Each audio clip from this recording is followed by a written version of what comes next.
Grazie perché avete dato voce ad un problema che altrimenti voce non aveva. A nulla valgono le segnalazioni fatte dai cittadini. E ancora, ho visto l'ottimo servizio televisivo e già molti che conoscono e frequentano il cimitero ne parlano. Sono alcuni passaggi di mail spedite da voi telespettatori. Quello del degrado e delle mancate manutenzioni è un nervo scoperto a Padova, un argomento per il quale le vostre segnalazioni continuano ad arrivare in redazione e riguardano in quest'ultimo periodo anche lo stato nel quale versano diversi cimiteri cittadini.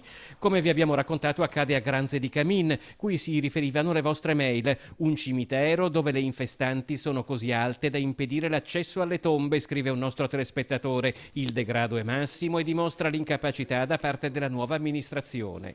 Ed è una situazione comune anche ad altri cimiteri. Qui ad esempio siamo in quello di San Gregorio e il copione è più o meno lo stesso.